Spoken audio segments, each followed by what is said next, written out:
What's good? So I got y'all with another video, man. We got, hold on. Let me check the channel. What's the name real quick? We got Second. 5 disturbing videos found on the internet right now, volume 30. Hey man, I appreciate y'all watching the video. Make sure y'all subscribe. Make sure y'all turn the notice. I'm gonna show the video. Jesus Christ is the way and truth and life. And let's get to the video, man. Best content, best quality. Let's get to it. 2025. What should have been a quiet evening in the small town of Anson, Texas, slowly turned into something far more disturbing for a 22-year-old woman with disabilities. For real? Is that her face?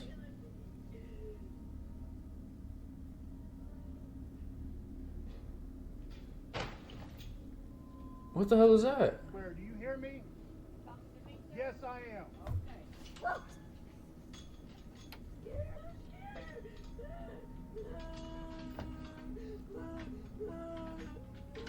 What the hell is going on?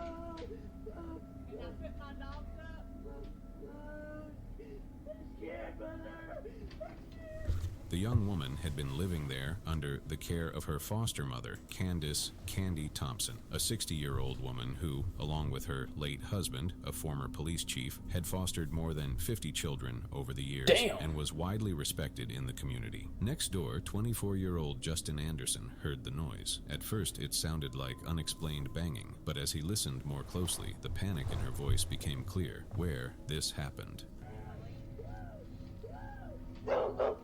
Yeah. You locked your kid in a dog kennel. Bro, you locked your kid in a dog kennel? What? You really think locking a kid in a special needs kid? A special needs kid? Bro, what the? Nah, bro. She needs to be sentenced for 5 to 10 years, bro. Special needs kid. Locking her in a dog. Bro, get this special kid out, bro. Well, I don't know if I said that the right word. Like, get that kid out, bro. Special needs kid to where I get home and I hear somebody screaming like that? Yeah, look at your face. You hear that precious child?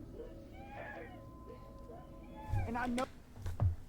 I don't know if that's a look of regret or she just don't look, or she just don't care. It's one of them two, bro. Oh, you have more than just her that's special needs. And I can hear you calling them the R word. R word? Oh, that word. Never mind. The woman was taken into the backyard and locked inside I thought that was a wire dude dog kennel, right there. which was then covered with tarps and secured with a latch, leaving her confined Oh, outside shit. in 57-degree weather. She was wearing 57? only a Damn. t-shirt and jogging pants, and as the cold set in, her fear became impossible to hide. She began screaming, crying out that she was scared, repeatedly asking to be let out, and begging to use the bathroom as her voice carried beyond the fence. And you're calling them Bro, to the police officer, why are you not letting the special etiquette out, bro? and locking them in a freaking dog kennel. Are you serious? Nah, bro, this lady is weird, bro. You not hear her. What are you scared of, Emily? She's locked into a kennel, bro. That's what she's scared of. That's wrapped up that you cannot see. That's what she's scared of. Somebody that a mom. Wait, is this a police officer or this is a 24-year-old dude that's hearing the voices and shit? That's supposed to protect their kid. Because if it's a 24-year-old, why ain't you called the cops yet? Bro, get this lady off of my screen, bro. He's like this.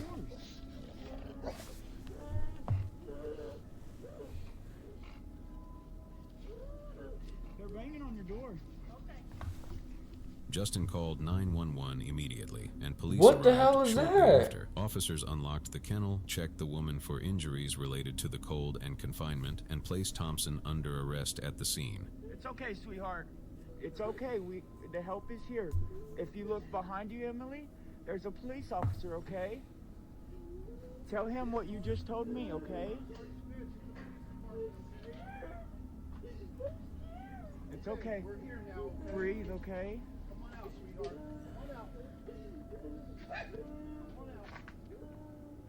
Oh, that's a police officer's face. I thought that was a scary person.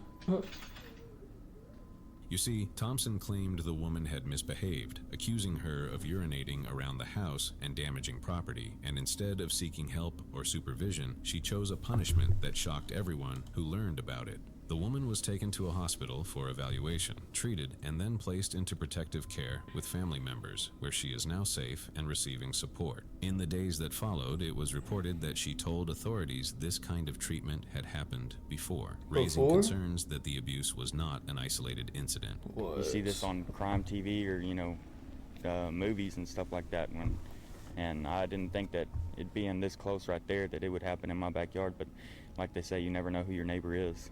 As of December 2025, there has been no public update on her long-term recovery, but the case has prompted serious questions about how foster homes for disabled adults. Hold on, I wonder if I'm too dark to see, or oh no, I'm gonna just turn the light on in here just in case. I don't know, it's kind of dark in here. That should be cool. Are monitored, particularly when caregivers have long histories that went unquestioned. What's disturbing is no one knows how long this had been happening or how many had suffered. In 57-degree weather is crazy. Oversight, limited safety checks, and the unchecked authority Thompson held within her home as factors that allowed the situation to continue. Tormented. This is one of the chilling scares, but I respect it though. On October 7th, 2025, Zachary Groff, a 35-year-old man, was in downtown Tampa's McDill Park along the Riverwalk, a place where people typically walk, talk, and enjoy the evening without concern for danger. Earlier that same afternoon, Groff had been released from jail after serving time related to a failure to appear warrant connected to a prior DUI, and he had been free for only about 3 hours when police crossed. What? He's only been released for 3 hours? Connected to a prior DUI, and he had been free for only about 3 hours. Oh my gosh. But this dude, he's only been out for NFL football game. That's it, bro. When police or crossed basketball paths with him again. Or without the commercial breaks, maybe. Bro.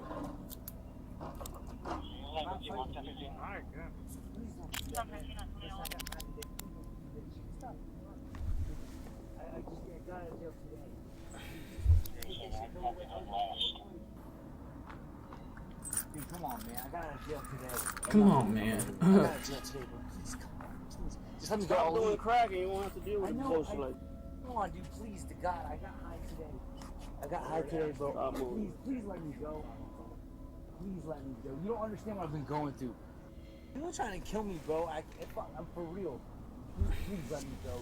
Please, to God. Please, fucking Jesus, let me go. I will pick that shit up and walk to Tampa. I have an arrest warrant, dude.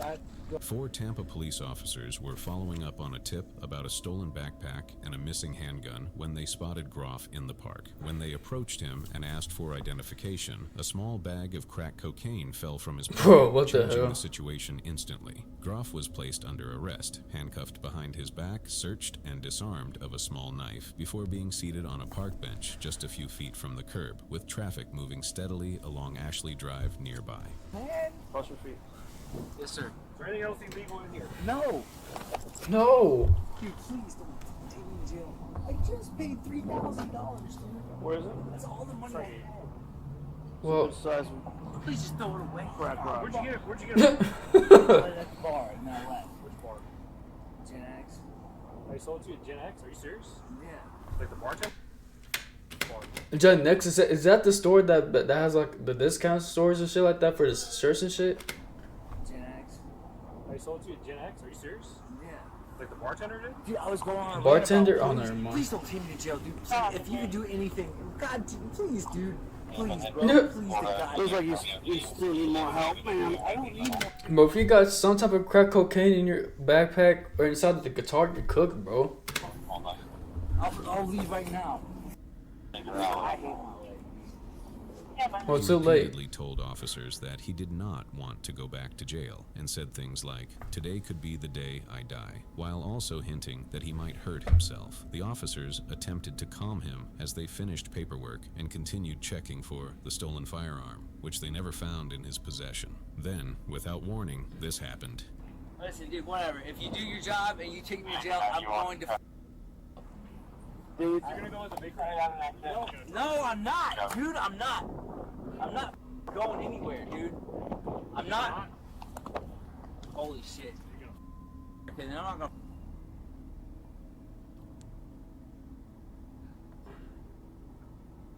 What the hell's going on? I got UFC head right there.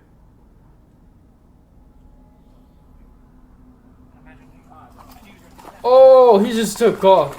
He's trying to be like Usain Bolt. They about to catch his ass. Still handcuffed, he bolted from the bench and sprinted directly toward the roadway. Within seconds, one officer deployed a taser. The probes struck Groff, his body stiffened immediately, and he fell forward with no ability to brace himself, collapsing straight into the path of an oncoming Mercedes sedan. Oh, The shit. impact happened almost instantly. Officers rushed to him Face and first. CPR, but the injuries were catastrophic, and Zachary Groff was pronounced dead at the scene. Oh, so that all that force when he got fucking taser shit, he probably landed head first with like all this shit right here, like the brain and shit. He probably got bam right there. Then he just got unconscious, and then he was probably that the whole time, and then just passed away and everything like that. Damn, rest in peace to him.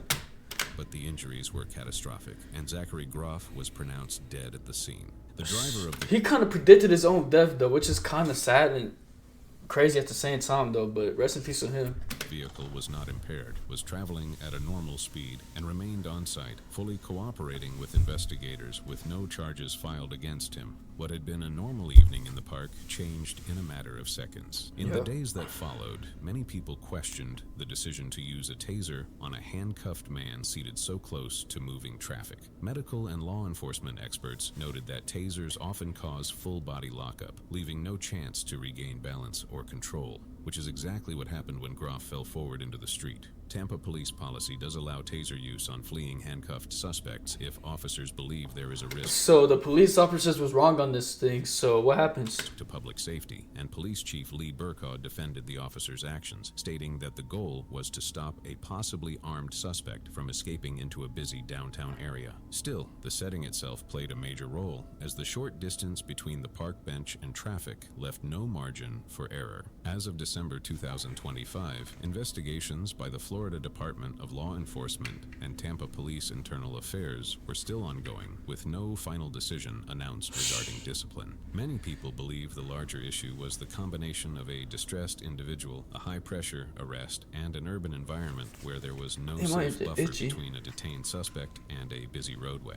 Zachary Groff's death was ruled accidental, but it has left behind serious questions about how field arrests are handled, how mental health crises are addressed, and how quickly a routine police encounter can turn irreversible when even a few feet of distance are missing. Facts.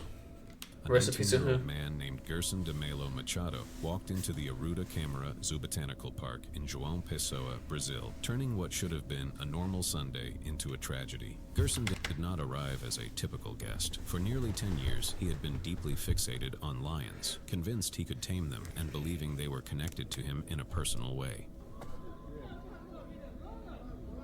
Okay, what's going on? In a personal way. I guess it just paused, I guess. Hold on. Never mind. This is at the zoo, right?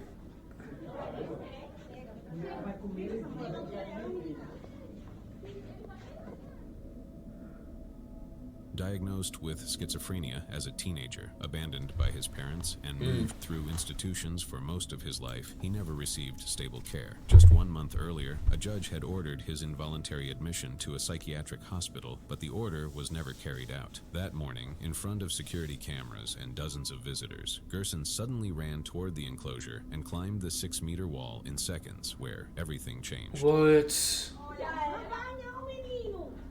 Bro. He's about to get bit by the lion and shit, bro. Y'all better get him.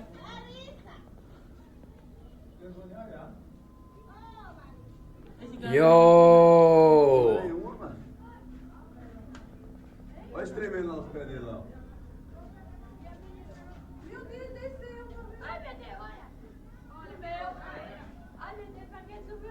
Is he attacking The him? moment his feet touched the ground, Leona charged. She grabbed his leg, pulled him down, and dragged him behind a wall where he could no longer be seen. The entire attack lasted less than 2 minutes. When police and paramedics arrived, Gerson was already dead, having Bro.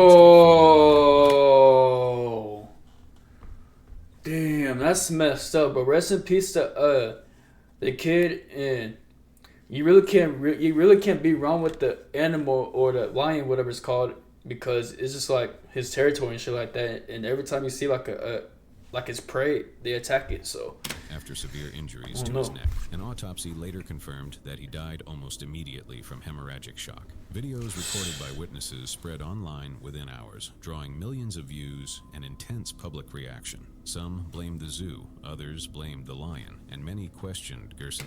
bro, you really can't blame the zoo and the lion's fault, because that dude, he literally climbed from the well, you could kind of say the zoo because there's like the security shit, because if there was no security right there, it's kind of their fault for like letting them go. But bro, you do not blame the animal whatsoever, bro. His actions. As more information emerged, it became clear that this was not a stunt or an attempt to gain attention, but the result of long-term untreated mental illness and repeated failures within the support system meant to protect him. The zoo was closed indefinitely following the incident. Leona was monitored for signs of stress and later returned to her enclosure, having acted purely on instinct when a human entered her territory. Authorities and animal welfare groups agreed that the lion was not at fault, and no action was taken against But the lion was never at fault to begin with, bro. her. As of December 2025, the criminal investigation remains open, but is expected to close without charges against the zoo. City officials have announced plans to review perimeter security and add additional measures. That's what I'm saying, security. If you got security, bro, you're cool. That would have never happened. Though experts note that the enclosure was designed to keep animals inside, not to stop a determined individual from entering. What happened that morning was not the result of a single decision or a single failure. It was the end of a long sequence shaped by untreated illness, lack of intervention, and a young man who had been overlooked for most of his life, long before he ever climbed that wall. Rest in peace to him. Robbery.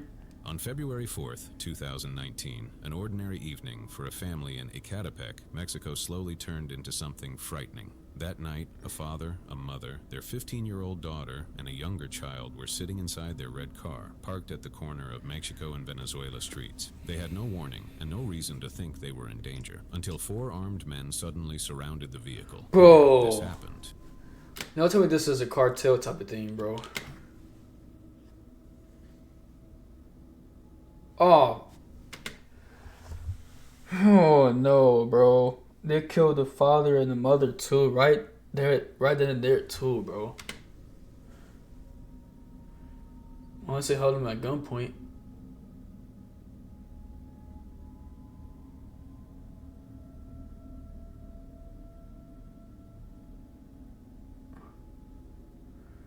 What's going on? There's 5 dudes, bro, not 4. The parents were pulled from the car and assaulted at gunpoint, while the younger child tried to step forward and was violently pushed back, coming dangerously close to being shot. In those moments, everything unfolded at once, with fear and confusion taking over as the family realized there was very little they could do to stop it. Then, unexpectedly, the situation shifted.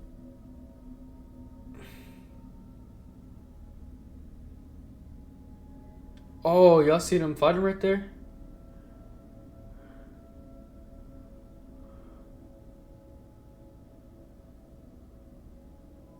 But just let them have the car, bro. Just don't fight, bro. Just let them have it. Damn.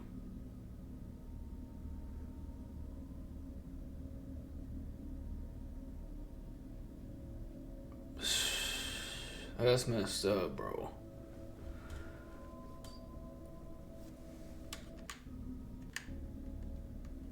The 15-year-old daughter stepped out of the car and moved toward one of the attackers, refusing to stay still while her family was being harmed. Acting on instinct rather than calculation, she struggled with him, attempting to disarm him and break the attack, even though the danger was obvious. The struggle lasted only seconds. A gunshot rang out, and she was struck in the abdomen, collapsing onto the pavement. Without hesitation, She got shot? the attackers got back into the car and drove away, leaving the family behind in shock. Emergency responders arrived shortly after and provided medical care before rushing the girl to the hospital, where doctors worked to stabilize her. Despite the seriousness of the injury, reports later confirmed that her wounds were not life-threatening, and she survived. In the days that followed, reactions were divided. Many praised her bravery, while others pointed out how dangerous it is to confront armed criminals, especially in places where violence is common and help may not arrive quickly. The incident once again highlighted the risks faced by families in Ecatepec, where carjackings and limited security continue to affect daily life.